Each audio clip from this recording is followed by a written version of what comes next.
Doctor बैठा अपनी दुकान ते, मरीज़ आ गया उहदे कोल। एक गरीब बंदा है, वो कहता डॉक्टर साहब मेरे को 500 रुपया फीस है, मैं 1000 नहीं दे सकता, बच्चा बीमार है, मैनू ईमानदारी ना दसो डॉक्टर चेक करेगा? वो आखेगा तेरे जे बड़े गरीब रोज़ाना आउंदे ने तो मैं की करा, मैं हुण अपनी दुकानदारी छड्ड दियां?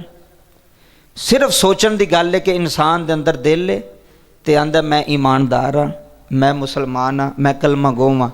अगर वो 500 दे रहा, हो सकता उस 500 विच अल्लाह तैनूं किन्नी बरकत दे छड्डे, पता तो कोई नहीं ना बाबा जी। उस 500 विच किन्नी बरकत होवे जिहड़ी वो गरीब ने कमा के लिआंदा। 1000 रुपया दिहाड़ी, 1200 रुपया दिहाड़ी, 1500 रुपया दिहाड़ी, की बनदा जी हुण दसो मैनूं? अगर बच्चे किसी का बीमार हो जाए, किसी की बेटी बेटा तो परेशान, हर पासे बाबा जी बस नफसा नफसी का आलम है। हर बंदा कहता ए मेरी ए मेरी ए मेरी, लेकिन ये बनती किसी की भी नहीं। ना मेरी बननी है तो ना बननी किसी की भी नहीं, ना मेरी बननी है ना थोड़ी बननी है। रब्बे काबा दी इज्जत की कसम है, नबी करीम सल्लल्लाहु अलैहि वसल्लम ने मुहब्बत कर लवो। मुहब्बत तो मुहब्बत करन दा ये मकसद है कि हजूर की गल ते भी अमल करो। कोशिश गलतियां हो सकदियां ने, मेरे को हो सकदियां, हो सकता मैं दिन च किन्नी बारी झूठ बोलता होवां, मैं किन्ना दगेबाज होवां, अल्लाह ताला नूं पता है, लेकिन गलती हो सकती है। चीज़ां दी बहुत ज़रूरत है साडे मुआशरे दे अंदर। यह जिहड़ा दौर होण जा रहा जी, जिहड़ा इस तो अगला दौर आ रहा, इस तो भी सख्त होना है। ऐ इंशाअल्लाह रब्बे काबा दी इज्जत की कसम, ईमान बचाना लोगों वास्ते मुश्किल हो जाना। ईमान बचाना, हुण तुसीं किसी नूं आखो ना यार यह जिहड़ी भैड़ी चीज़ है ना तो ये वखरी कर छड़, वो कहंदा मैनूं मंडियों लभी है, मैनूं पिछू लभी है, तो मैं वखरी करके अपना नुकसान करा।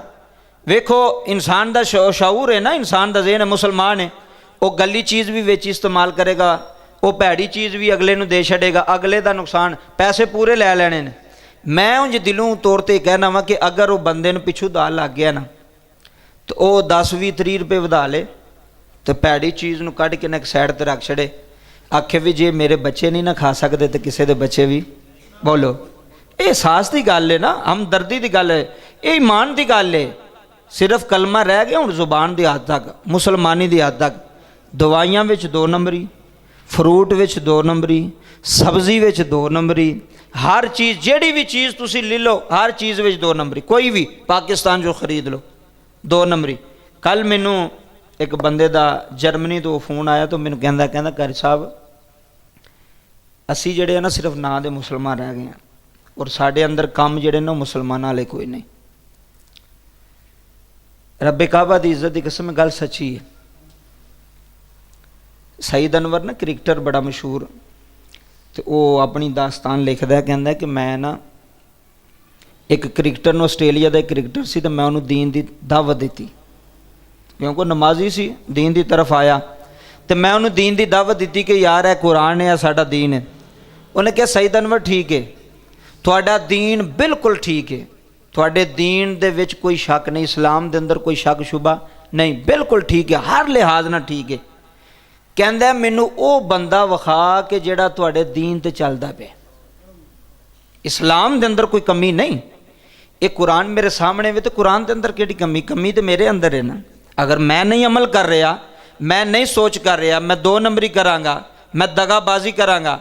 एक बंदा बाहरों मेरे को माल बनवा रहा, मैं उहदे कोल डॉलर कमा रहा, तो मेरी सलाह होनी है कि मैं 2 नंबर चीज़ बाहर भेजा, अगों भावें भेजा तो भावें ना भेजा, हालांकि नुकसान होंदा बहुत वड्डा। अगर 1 नंबर चीज़ तुसीं इस्तेमाल करोगे, तुसीं सारी जिंदगी चलते रहोगे। 2 नंबर इक्को बारी पैसे कमाओगे, फिर तुहाडे ते इतबार, तुहाडे ते बजाए फिर उन्हें किसी ते भी इतबार नहीं करना, उन्हें कहना पाकिस्तानी होंदे ही इस तरह के। इस वास्ते ये बातें ज़रूरी ने, ईमानदारी। उन्हें कहा यार मैं थोड़े इस्लाम की रिसर्च की है, मैं बिल्कुल इनू सही सादिक पाया, लेकिन मैनू ऐसा कोई मुसलमान नज़र नहीं आ रहा कि जिहड़ा उन्हें इस्लाम के पहलुआं ते चलदा होवे, इस्लाम ते अमल करदा होवे।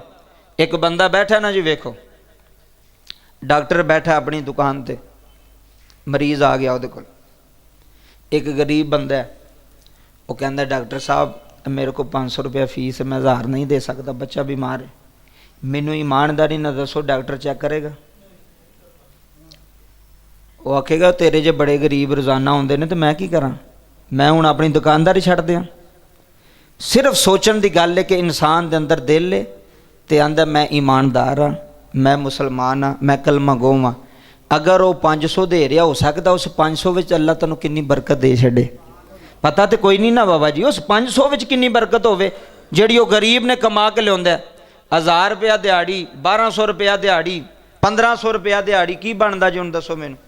अगर बच्चे किसी का बीमार हो जाए, किसी की बेटी बेटा तो परेशान, हर पासे बाबा जी बस नफसा नफसी का आलम है। हर बंदा कहता ऐ मेरी, ऐ मेरी, ऐ मेरी, लेकिन ये बनती किसी की भी नहीं।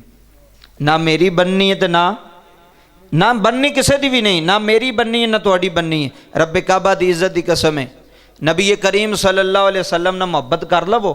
मुहब्बत तो मुहब्बत करन दा ये मकसद है कि हजूर की गल ते भी अमल करो।